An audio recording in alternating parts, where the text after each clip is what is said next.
महानदी कूଳରେ गोटे जंगल रही थाए। सेठारे गोटे गछ तले गोटे हरिण एवं गोटे काऊ रहुथिले। से दुहे भल बंधु मध्य थिले।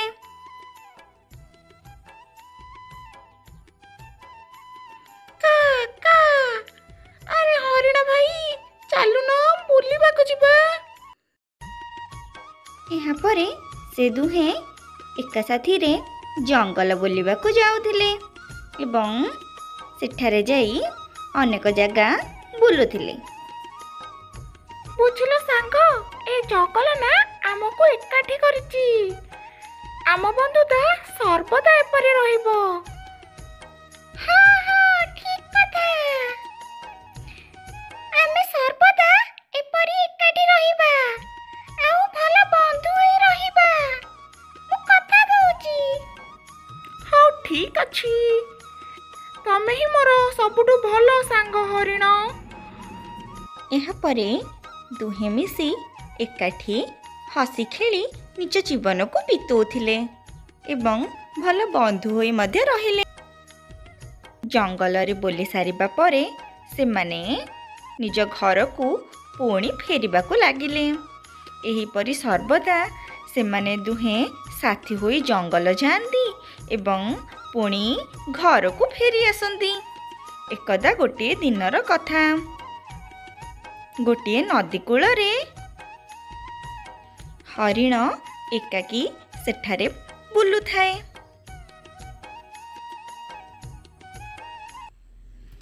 सेहिठारे आसी गोटे बिलुआ पहुँचिला। ए हरिण तो भारी बढ़िया दिसुची।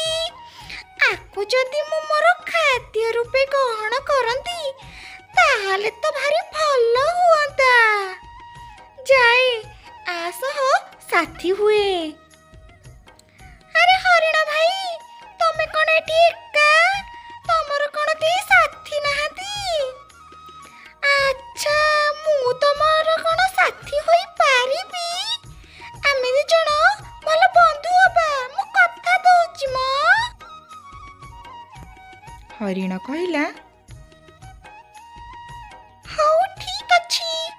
तमे मोर जदि साथी हेबाकु चाहुछ तेबे आमे दुहे मध्य भल साथी होई पारिबा। आजि ठारू आमे माने मध्य भल साथी। यहाँ परे हरिण ता गुंफा को बिलुआ को नेकी गला। एसबु को गछ उपरे थाई काउटी देखु थाए। किंतु काऊ को ए दि जनकर साथी हेबा काई ठीक लागु न थाए।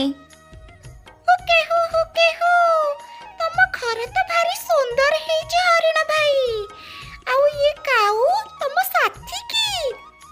हाँ हाँ ये मोर साथी। काऊ होचंती मोर जने भल बंधु। हरिण भाई चालू न आज तुमको गोटे भल जगह को नेबी। यहाँ परे बिलुआ हरिण को नहीं गोटिए जमी को गला जेउठारे कि अनेक गुड़िए फसल होइथिला। हरिण एसबु देखी भारी खुशी हैला। बिलुआ भाई तमे ना भारी भलो। तमे मते एठाको आनिलो। चाहो तुमको भारी धन्यवाद। अरे नाई मो तमे मोर तो भलो साथी। तमे भी एठाको आसी भलो भलो खाद्य खाओ। तमे खुशी हेले मु भी खुशी हेबी। यहाँ परे काऊ हरिण को कहिला, काका काका बुझिलो सांग मते जम्मा ए कथा भल लागुनी। को कथा मो? एई कथा बिलुआ भाई कथा मो। आहे आमे दुई जण तो अनेक दिनरू सांग। काई केते दिन हला मु देखुची तमे से बिलुआ सह साथी हेउच। ए सब काई ठीक लागुनी। काका काका किंतु काहे की बिलुआ भाई तो काहार क्षति करिनी। से भी मोर बहुत भल सांग। काका काका से किछि क्षति करिनी जे हेले तार तो बहुत मंद बुद्धि अछि। सेथि पई मु चाहे तमे ता सह साथी हुअनी। ହରିଣ ତା କଥା ନ ଶୁଣି ସେ ଯାଇ ବିଲୁଆ ସହିତ ଗୋଟିଏ ଜମିରେ ପହଞ୍ଚିଲା, ଯେଉଁଠାରେ କି ବିଭିନ୍ନ ପ୍ରକାର ଫସଲ ହୋଇଥିଲା। ଏସବୁ ଦେଖି ହରିଣ ମଧ୍ୟ ଖୁସି ହେଲା। ଜାଣିଛ ନା ହରିଣ ଭାଇ, ତମେ ଏସବୁ ଖାଦ୍ୟ ଖାଅ, ଭାରି ସୁଆଦିଆ ମ। ମୁଁ ଏଥର ଏଠାରୁ ଯାଉଛି, ମୋର ଟିକେ କାମ ଅଛି ତ, ସେଥିପାଇଁ ମୁଁ ଏଠାରୁ ଯାଉଛି।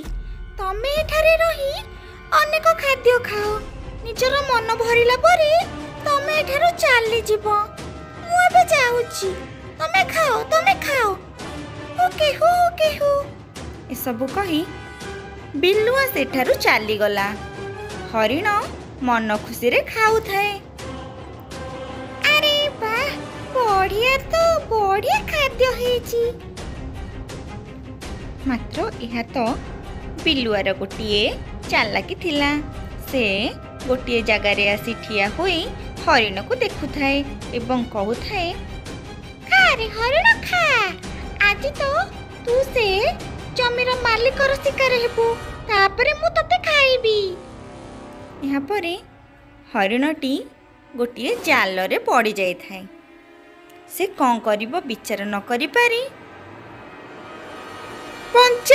ବଞ୍ଚାଅ, କିଏ କୋଉଠି ଅଛି, ମତେ ଦୟାକରି ବଞ୍ଚାଅ, ମୁଁ ଏଇ ଫାଶରେ ପଡ଼ି ଯାଇଛି, ଦୟାକରି ମତେ କେହି ଏଠାରୁ ଉଦ୍ଧାର କର, ବଞ୍ଚାଅ, କେହି ମତେ ଏଠାରୁ ବଞ୍ଚାଅ। ଏହିପରି ଭାବେ ସେ ଚିଲଉଥାଏ। ହଠାତ୍ ସେଠାରେ ଆକାଶରେ କାଉଟି ଉଡ଼ି ଯାଉଥିଲା।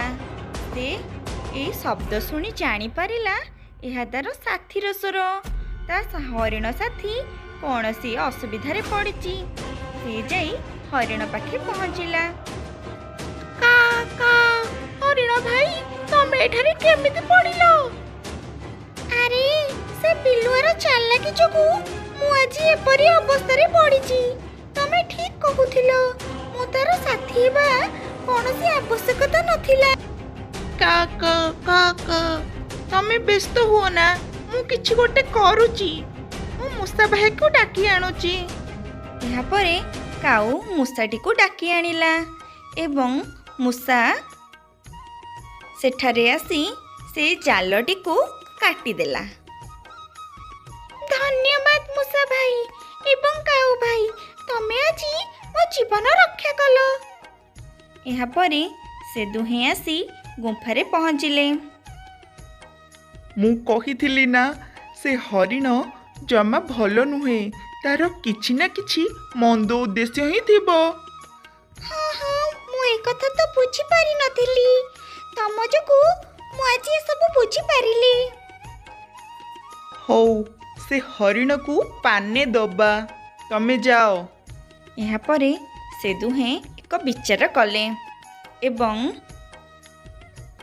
ହରିଣ ଯାଇ ବିଲୁଆର ଗୁମ୍ଫା ନିକଟରେ ପହଞ୍ଚିଲା ଏବଂ କହିଲା, ବିଲୁଆ ଭାଇ କୋଉଠି ଅଛ? ଆସ, ମୋ କଥା ଟିକେ ଶୁଣ, ତମେ ଅଛ ନା? ଆରେ ହରିଣ, ତମେ ଏଠି? କୁହ, କ'ଣ ହେଇଛି? କ'ଣ କିଛି କାମ ଥିଲା? ଆଜ୍ଞା ହଁ, ଚାଲୁନ ଆମେ ଟିକେ ବୁଲିବାକୁ ଯିବା। ସେଦିନ ତ ତମେ କୁଆଡ଼େ ପଳେଇ ଆସିଲ, ମୁଁ ତ ଭଲ ଖାଦ୍ୟ ମଧ୍ୟ ଖାଇଲି। ଚାଲ ଆଜି ସେ ଜମିକି ପୁଣି ଥରେ ଯିବା। ସେମାନେ ଯାଇ ଚାଷ ଜମିରେ ପହଞ୍ଚିଲେ। ଆରେ ବିଲୁଆ ଭାଇ, ମୁଁ ନା ସେ କାଉ ଭାଇଙ୍କୁ ଟିକେ ଡାକି ଆଣୁଛି, ତମେ ଏଠାରେ ଥାଅ। ଏହା କହି ହରିଣ ସେଠାରୁ ଚାଲି ଆସିଲା ଏବଂ ବିଲୁଆ ସେଠାରେ ଏକା ରହି ଖାଇବାକୁ ଲାଗିଲା। ମାତ୍ର ଏହା ତ ହରିଣର ଏକ ଯୋଜନା ଥିଲା। ଏହାପରେ ସେଠାରେ ସେ ଜମିର ମାଲିକ ଆସି ବିଲୁଆ ଉପରେ ଜାଲ ଫିଙ୍ଗିଦେଲା ଏବଂ ବିଲୁଆ ସେ ଜାଲରେ ଫସି ରହିଲା। ଆରେ ତୁ ତାହେଲେ ମୋର ସବୁ ଚାଷ ଜମିକୁ ନଷ୍ଟ କରୁଥିଲୁ। ରହ, ଆଜି ମୁଁ ତତେ ପାନେ ଦଉଛି। ଏହାପରେ ସେ ବୁଢ଼ୀ ଜଣଙ୍କ ବିଲୁଆଟିକୁ ବାଡ଼େଇ ମାରିଦେଲା ଏବଂ ବିଲୁଆର ଏଠାରେ ଅନ୍ତ ହେଲା।